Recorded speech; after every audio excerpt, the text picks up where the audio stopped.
దేవునికి స్తోత్రాలు. ప్రభునందు ప్రియ దేవుని బిడ్డలారా, ఈ సమయంలో ప్రభువైన యేసుక్రీస్తు వారి నామమున మీకు అందరికీ వందనాలు. మనము దేవుని యొక్క వాక్యాన్ని ధ్యానించబోయే ముందు ప్రార్థన చేసుకుందాం. ప్రార్థన. ప్రేమగల తండ్రి, పరిశుద్ధుడైన దేవ, నీకు వందనాలు, స్తోత్రములు స్తోత్రములు స్తోత్రములు. నీవు పరలోకమందున్నావు నాయన. భూమి మీద ఉన్నటువంటి మీ ప్రజలు నిన్ను గురించినటువంటి జ్ఞానము కలిగినటువంటి వారై ఉండవలనని నువ్వు ఎంతో ఆశిస్తూ ఉన్నావు. నీ వాక్యము ద్వారా మాకు బోధిస్తూ జ్ఞానమైనటువంటి నీ కుమారుని నాయన మా హృదయాలకు అనుగ్రహిస్తూ నాయన నిన్ను గురించినటువంటి జ్ఞానం, అద్వితీయ సత్యదేవుడు అయిన నిన్ను నీవు పంపిన యేసుక్రీస్తును ఎరిగినటువంటి జ్ఞానము కలిగినటువంటి వారమై దేవ, మేము జీవించినట్లుగా నీ జీవవాక్యములను మాకు దయచేస్తున్నందుకు వందనాలు. ఈ సమయంలో ఆయన ఈ పరిచర్యను మీరు జ్ఞాపకం చేసుకుని ఆశీర్వదించి నీ బిడ్డలైనటువంటి వారందరికీ మేలు కలుగునట్లు, ఆత్మ బలము కలుగునట్లు ఆశీర్వదించి అనుగ్రహించుమని యేసు నామమున ప్రార్థించి వేడుకొనుచున్నాము తండ్రి, ఆమెన్. పరిశుద్ధ గ్రంథములో నుండి దేవుని యొక్క వాక్యము ఆదికాండము గ్రంథము 18వ అధ్యాయం 16వ వచనం నుండి 19వ వచనం వరకు రాయబడినటువంటి వాక్య భాగం. అప్పుడు ఆ మనుషులు అక్కడి నుండి లేచి సొదొమ తట్టు చూచిరి. అబ్రహాము వారిని సాగనంపుటకు వారితో కూడా వెళ్ళెను. అప్పుడు యెహోవా, నేను చేయబోవు కార్యము అబ్రహామునకు దాచదనా? అబ్రహాము నిశ్చయముగా బలముగల గొప్ప జనమగును. అతని మూలముగా భూమిలోని సమస్త జనులను ఆశీర్వదించబడును. ఎట్లనగా యెహోవా అబ్రహామును గూర్చి చెప్పినది అతనికి కలుగజేయునట్లు తన తరువాత తన పిల్లలను తన ఇంటి వారును నీతి న్యాయములు జరిగించుచు యెహోవా మార్గమును గైకొనుటకు అతడు వారికి ఆజ్ఞాపించున్నట్లు నేను అతన్ని ఎరిగి ఉన్నాను అనెను. దేవునికి స్తోత్రాలు. ప్రభువు తన వాక్యం మన కొరకు ఆశీర్వదించునుగాక. ఆమెన్. అబ్రహాము మమ్రే పట్టణము దగ్గర ఉన్నటువంటి సింధూర వనములో ఆయన గుడారము వేసుకుని అక్కడ నివాసం చేస్తున్నటువంటి రోజుల్లో ఒక దినాన మధ్యాహ్న సమయంలో పరలోకమందున్నటువంటి దేవుడు ఇద్దరు దేవదూతలతో సహా ఆ ప్రాంతంలో ముగ్గురు మనుషులు నడిచి వెళుతున్నట్టుగా వారు అబ్రహామునకు దర్శనమిచ్చారు. అయితే ఆ ముగ్గురు దేవుడు, ఇద్దరు దూతలు. వారిని చూడగానే అబ్రహామునకు వెళుతున్నటువంటి వారు ఎవరో హృదయంలో ఒక స్మరణ, ఆ వెళుతున్నటువంటి ఆ ముగ్గురిని గురించినటువంటి ఒక గ్రహింపు ఆయన యొక్క హృదయంలో కలిగింది. ఆయన వెళ్ళి ఆ ముగ్గురును గృహానికి, ఆ గుడారంలోనికి తీసుకుని వచ్చి వారికి భోజనం పెట్టాడు. దేవుడు వారితో మాట్లాడాడు. శారా ఆమె నవ్వటం కూడా దేవుడు అక్కడ చూచాడు. ఆ తర్వాత అబ్రహాము కుటుంబాన్ని గురించినటువంటి కొన్ని విషయాలు మాట్లాడి ఆయన వచ్చినటువంటి పని ఏమంటే, సొదొమ గొమొర్ర పాపము అధికమై అక్కడ ఉన్నటువంటి అక్రమము విస్తరించడం ద్వారా ఆ సొదొమ గొమొర్ర భూమి, ఆ నేల, ఆ పట్టణములను గురించి ఆ భూమి మొరపెట్టగా ఆ మొర దేవుని దగ్గరకు వెళ్ళింది. తన దగ్గరకు వచ్చినటువంటి మొర ప్రకారంగా అంత ఘోరంగా ఉందా అని ఆయన తెలుసుకుంటానికి దేవదూతలతో కూడా వచ్చాడు. అక్కడ ఉన్నటువంటి ఆ భయంకరమైనటువంటి స్థితిని బట్టి ఆయన ఆకాశం నుండి అగ్ని గంధకములు కురిపించి ఆ సొదొమ గొమొర్ర పట్టణాలని నాశనం చేయటానికి తీర్మానం చేశారు. అయితే ఆయన ఆ సింధూర వనము నుండి ఆ యొక్క సొదొమ గొమొర్ర వైపు వెళ్ళేటప్పుడు దేవుని హృదయంలో ఒక ఆలోచన వస్తాం. ఏమిటి అంటే, నేను సొదొమ గొమొర్ర పట్టణాలను అగ్ని గంధకములతో కాల్చివేయటానికి నిర్ణయించుకుని ఆ పట్టణాలను పరిశీలిద్దామని నేను వచ్చాను కదా. నేను వచ్చినటువంటి ఈ యొక్క ఉద్దేశము అబ్రహాముకు చెప్పకుండా దాస్తానా అని చెప్పి తాను చేయబోయేటటువంటి కార్యము అబ్రహాముకు చెప్పకుండా చేయటం అనంటే దేవునికి అది ఇష్టంగా లేదు. ఆ పరలోకమందున్నటువంటి దేవుడు భూమి మీద తాను ఏ కార్యములు చేయబోతా ఉన్నాడో ఆ కార్యములు అబ్రహాముకు చెప్పకుండా ఉండటము అనేటటువంటిది ఆయన మనస్సుకు అసంతృప్తిగా ఉన్నది. ఆమోసు గ్రంథంలో 3వ అధ్యాయం 7వ వచనంలో మనం చూస్తే ఆయన తన యందు భయభక్తులు కలిగినటువంటి వారికి సంబంధించినటువంటి కార్యములు, ఈ లోకంలో దేవుడు చేసేటటువంటి పనులు వారికి తెలియజేస్తాడు. వారికి తెలియజేయకుండా భూమి మీద ఆయన కార్యములు జరిగించడు అని రాయబడి. కాబట్టి లోకములో దేవునికి ఇష్టలుగా ఉన్నటువంటి వారి ఎడల ఆ దేవుని యొక్క ఆసక్తి ఏమిటి అని అంటే, ఈ భూమి మీద ఆయన చేయబోయేటటువంటి కార్యములను గురించి తన యందు విశ్వాసముతో తనకు ఇష్టలైనటువంటి వారిగా ఉన్నటువంటి వారికి ఆయన తెలియజేస్తాడు. అయితే ఈ చదవబడేటువంటి ఈ వాక్యములో ఆదికాండము 18వ అధ్యాయము 16వ వచనం నుండి 19వ వచనం వరకు మనం చూసినటువంటి విషయాల్లో మరి దేవుడు ఎందుకు అబ్రహాముకు తెలియజేయాలి అనేటటువంటి వాటి విషయంలో ఆయన ఏమంటున్నాడంటే, ఇదిగో అబ్రహాము నిశ్చయముగా బలము గల గొప్ప జనమగును అని. ఈ అబ్రహాము భవిష్యత్తులో బలము కలిగినటువంటి జనులవుతారు, అతని యొక్క సంతానం. తర్వాత అతని మూలముగా భూమి మీద సమస్త వంశములు ఆశీర్వదించబడతాయి. తర్వాత తాను అబ్రహాముకు ఏమి వాగ్దానం చేశాడో ఆ వాగ్దానములు తన పిల్లలు వారి భావితరాల వారు అనుభవించేటట్లుగా తన ఇంటి వారికి నీతి న్యాయములు జరిగించుచు యెహోవా మార్గమును గైకొనుటకు వారికి అతడు ఆజ్ఞాపిస్తాడు. ఈ 3 ప్రధానమైనటువంటి కార్యములు. ఒకటి, అబ్రహాము జనాంగము బలం కలిగినటువంటి వాళ్ళు అవుతారు. అబ్రహాము యొక్క జనాంగము ద్వారా భూమి మీద సమస్త జనములకు ఆశీర్వచనం కలుగుద్ది. తర్వాత అబ్రహాము తన యొక్క సంతానమునకు వారి భావితరాలకు దేవుని యొక్క నీతి న్యాయములు జరిగించమని ఆజ్ఞాపిస్తాయి. ఈ కార్యములు ఈ 3 రకములుగా అబ్రహాము యొక్క సంతానము అది దేవుని దృష్టికి ఇష్టమైనటువంటిది అయింది.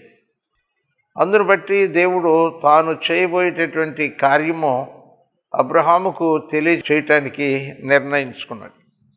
మరి ఈ 3 అంశములలో ఈ దినమున మనము అబ్రహాము నిశ్చయముగా బలము గల గొప్ప జనమగును, ఈ జనము బలము కలిగినటువంటి గొప్ప జనమవుతారు.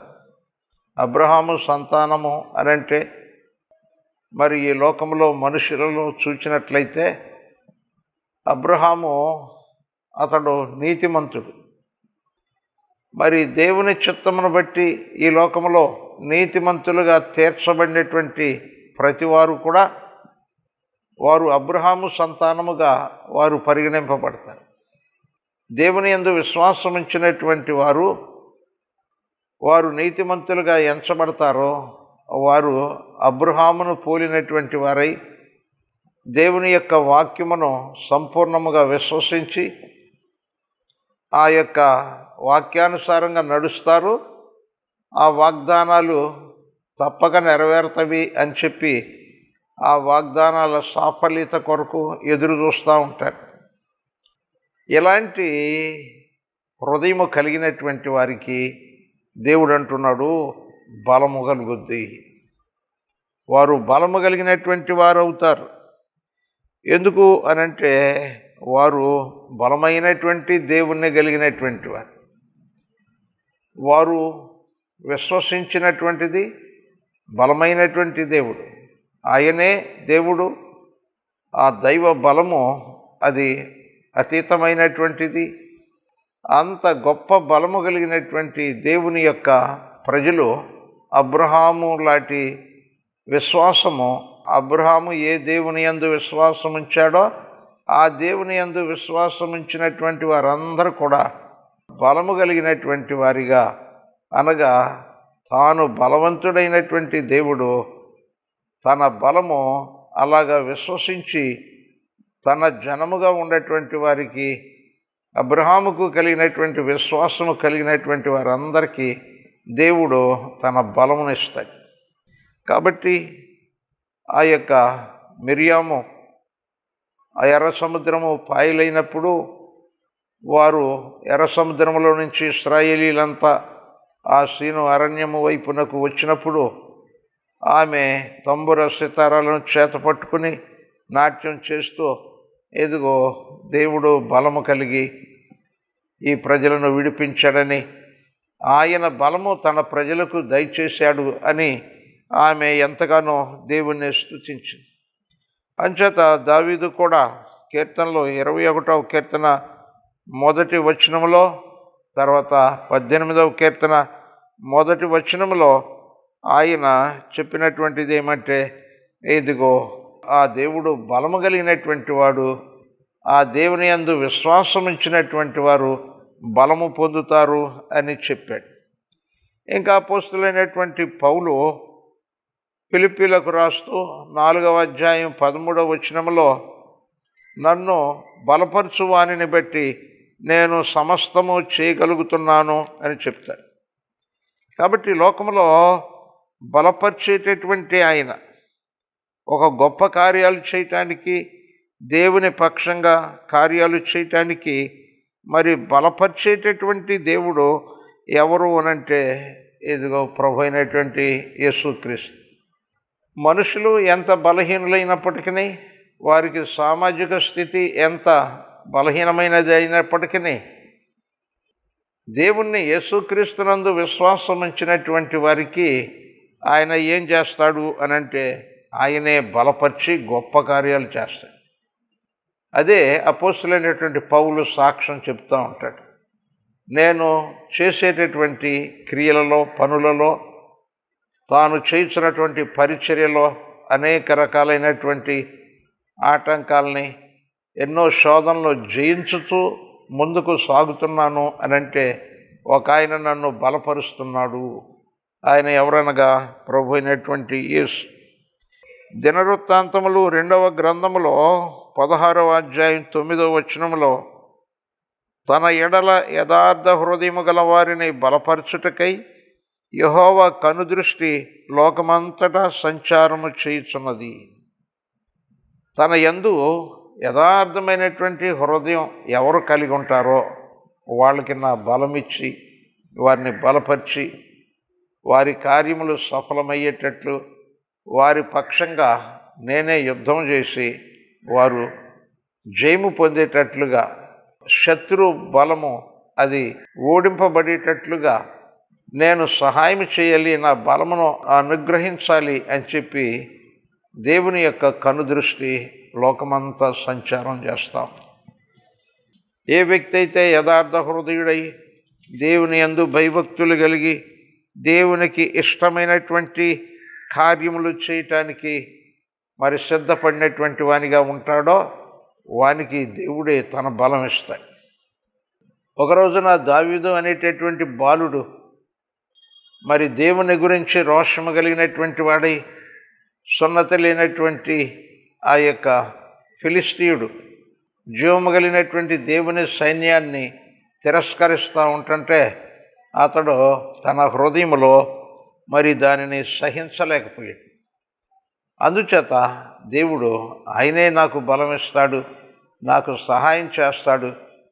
ఇతడు సున్నతి లేనటువంటి వాడు, జీవము కలిగినటువంటి దేవుని సైన్యమును తిరస్కరించటానికి ఇతడు ఏపాటివాడు అని చెప్పి, అతడు ఆత్మరోషము కలిగినటువంటి వాడై దేవుణ్ణి ప్రేమించినటువంటి యథార్థ హృదయముతో ఆ యొక్క గొల్యాతు మీదికి వెళ్ళినప్పుడు ఒడిశలలో ఒక్క రాయి పెట్టి కొట్టినప్పుడు అతడు పడిపోయాడు, అతడు హతుడయ్యాడు.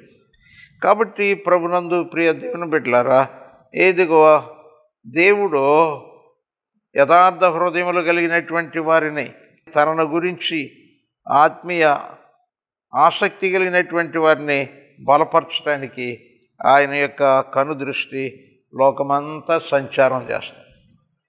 అందుచేత అపోస్తలుడైన పౌలు ఆ తిమోతికి రాస్తూ ఆయన ఏం చెప్తాడు అనంటే, ఎదుగో నా కుమారుడా, క్రీస్తు యేసునందున్న కృపచేత బలవంతుడు కమ్ము అని మొదటి పత్రిక 2వ అధ్యాయంలో మొదట వచ్చింది.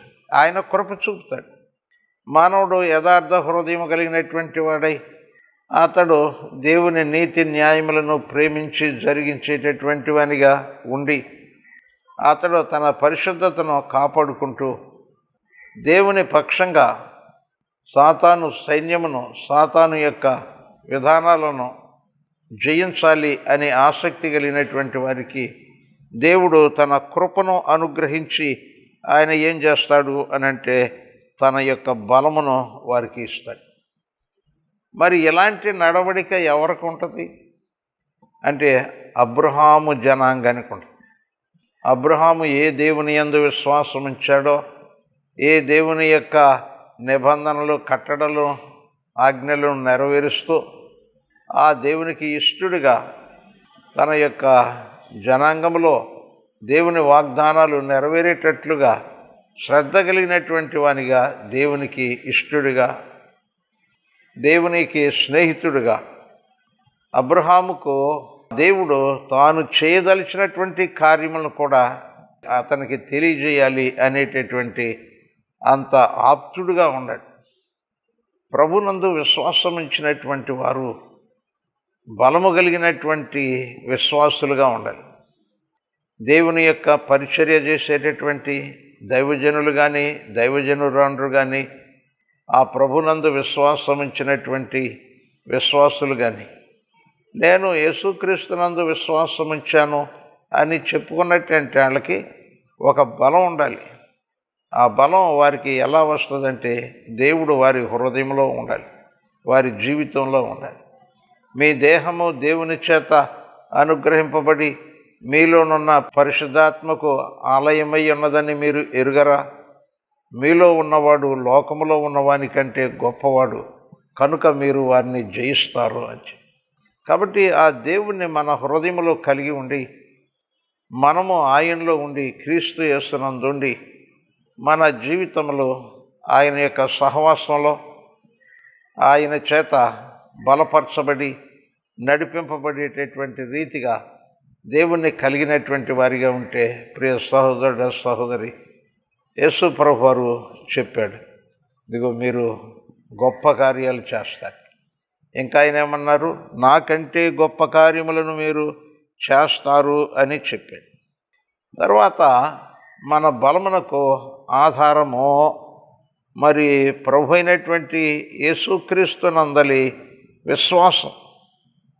ఆయన యందు విశ్వాసం ఇచ్చినప్పుడు, మన పనుల భారం ఆయన మీద మోపినప్పుడు ఆయన మనకు బయలుపరిచేటటువంటిది ఏమిటి అని అంటే, ఇదిగో మనము విశ్వాసము వలన బలము పొందినటువంటి వారిమవుతాం. హెబ్రీ పత్రికలో 11వ అధ్యాయంలో 11వ వచనంలో శరీర రీతిగా ఏమాత్రము బలము పొందటానికి వారికి అవకాశం లేదు. అయితే దేవుని యందు విశ్వాసం ఉంచటం ద్వారా వారు బలము పొందారు. మరి శారా విషయంలో మనం చూస్తే, విశ్వాసమును బట్టి శారాయు వాగ్దానము చేసిన వాడు నమ్మదగిన వాడిని ఎంచుకొనెను గనుక తాను వయస్సు గతించినదైనను గర్భము ధరించుటకు శక్తి పొందెను. ఆమెకు ఒక శక్తి వచ్చింది. ఏమిటి అనంటే దేవుని యందు విశ్వాసం వచ్చింది. ఆ విశ్వాసము ఎలాంటిది అనంటే, ఇదిగో నాకు ఉన్నటువంటి వయస్సు గతించిపోయినా, నాకు స్త్రీ ధర్మము నిలిచిపోయినా, నాకు దేవుని వాగ్దానాలకి తగినటువంటి ఆరోగ్యకరమైనటువంటి ఆ యోగ్యమైనటువంటి స్థితి తన శరీరంలో లేదు. కానీ విశ్వాసము ఏమిటి అనంటే, ఆయన మాట చెప్పాడంటే దాని ప్రకారంగా జరుగుద్ది. ఆయన వాక్యము సత్యమైనటువంటిది. ఆయన చెప్పేటటువంటి మాటలన్నీ కూడా అవి నెరవేరేటటువంటివే అని చెప్పి ఆయన వాక్కు సెలవిచ్చాడంటే తప్పకుండా నెరవేరుతుంది. ఆయన వాక్కులోనే శక్తి ఉన్నది. దానిని నమ్మినట్లయితే ఆయన చెప్పిన మాట నెరవేరేటట్లుగా నేను శక్తి పొందుతాను. ఒక మనుష్యుడు లుస్త్రా అనేటటువంటి పట్టణంలో అతడు ఊచపాదములు కలిగినటువంటి వాడు. ఆ యొక్క సమాజ మందిరంలో అపోస్తలులైన పౌలు, బర్నబా వీరు దేవుని యొక్క వాక్యాన్ని బోధిస్తూ ఉంటుంటే శ్రద్ధగా వింటున్నాడు. అప్పుడు పౌలుకు ఏమి అర్థమైంది అనంటే, ఇతడు స్వస్థత పొందటానికి తగినటువంటి విశ్వాసం ఇతనికి ఉన్నది అనేటటువంటి ఆ సత్యము పౌలుకు అర్థమైంది. ఆ విశ్వాసము పౌలు ఎలా గ్రహించగలిగాడు అనంటే, పౌలు చెప్పినటువంటి ప్రతి వాక్కునందు అతడు శ్రద్ధగా విని ఇది సత్యమే అని విశ్వసిస్తున్నాడు. అతడు సంతోషిస్తూ దేవుని యొక్క వాక్యం వింటున్నాడు. అప్పుడు అతని యొక్క విశ్వాసము అతని కుంటితనాన్ని కూడా జయించేటటువంటి బలము అతనికి ఇస్తుంది అని చెప్పి ఆ యొక్క పౌలు, నీవు లేచి నిలబడు అన్నాడు. అతను పుట్టినది మొదలుకొని ఊచపాదములు కలిగినటువంటి వాడు, ఎన్నడూ నిలబడినటువంటి వాడు, నడిచినటువంటి వాడు కాదు.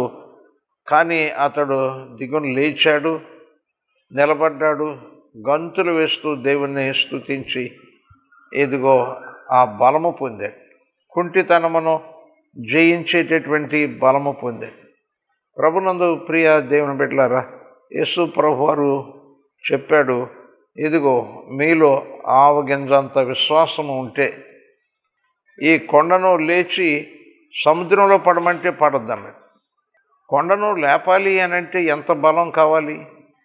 కానీ కొండను లేపగలిగినటువంటి దేవుని యందు విశ్వాసం ఉంచినటువంటి వారు దేవుని యొక్క చిత్త ప్రకారంగా వారి నోటి నుండి ఏ మాట వస్తుందో ఆ మాట నెరవేరేటట్టుగా దేవుడు వారి వాక్కునకు బలం ఇస్తాడు, ఆ కార్యాలు జరిగిస్తాడు.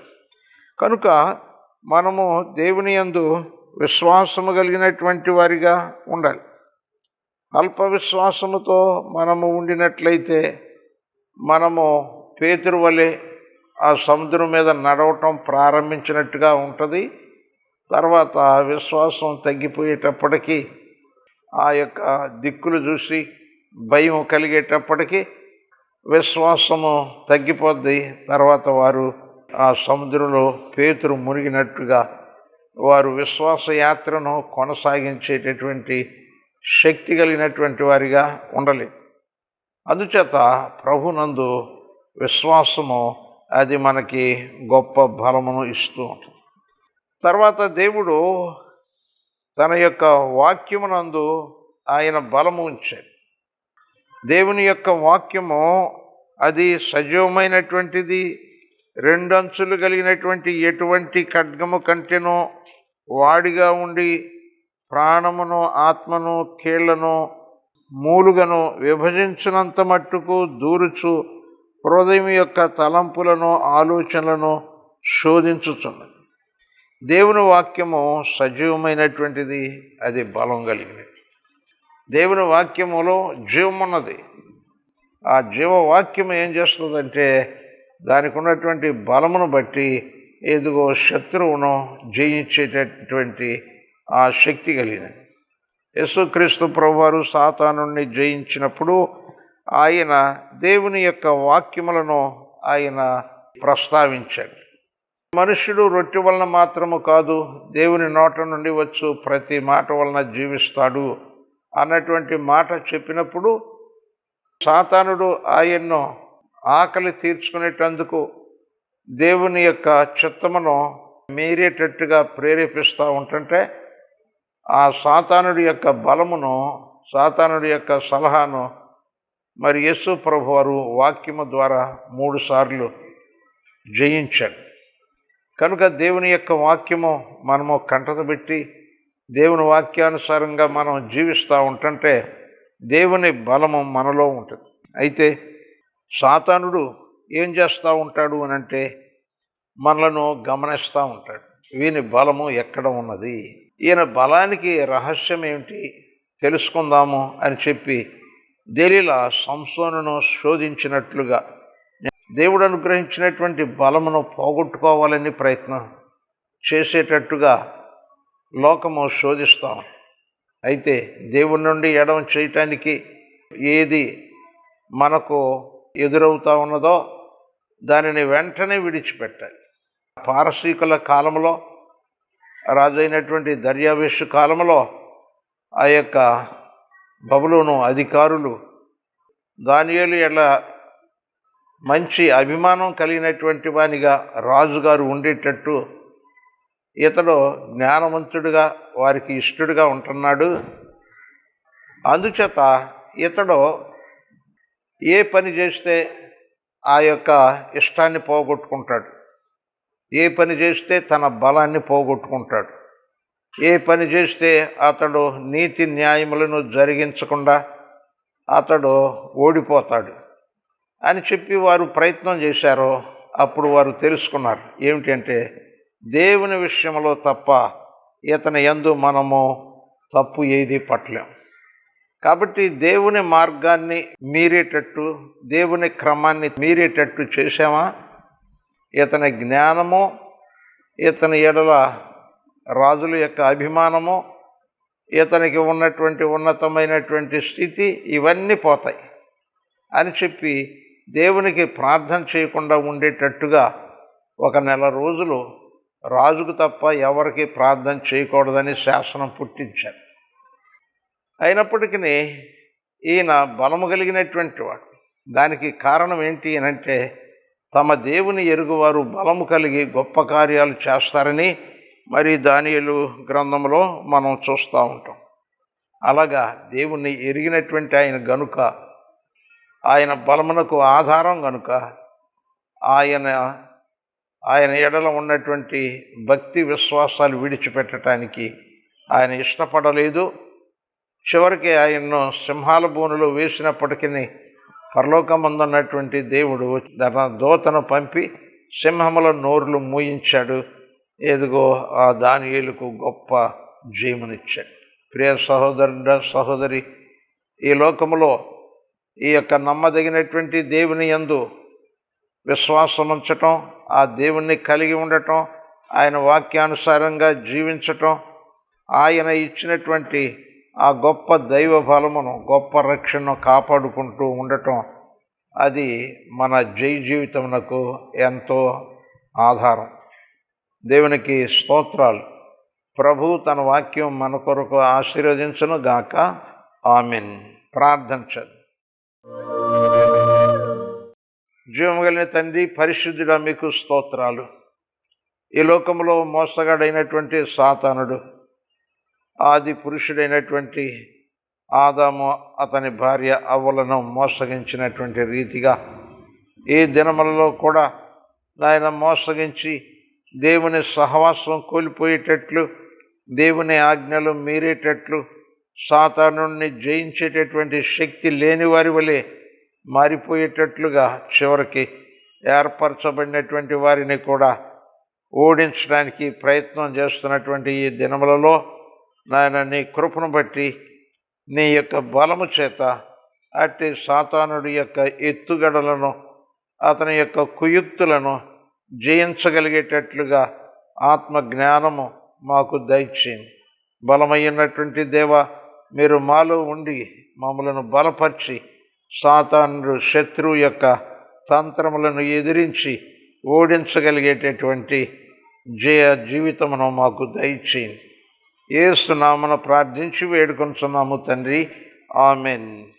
మన తండ్రి అయిన దేవుని దయ, ప్రభువైన యేసుక్రీస్తు వారి కృప, పరిశుద్ధాత్మదేవుని అన్యోన్య సహవాసము మనకు తోడుగా ఉండి దైవ బలము కలిగినటువంటి వారమై లోకములో ఉన్నటువంటి శత్రువైనటువంటి సాతానుని మన యొక్క దేహమును లోకమును జయించుటకు ప్రభు ప్రతివారిని బలపరచునుగాక. ఆమెన్. హల్లెలూయా. దేవునికి స్తోత్రాలు. మీకు వందనాలు.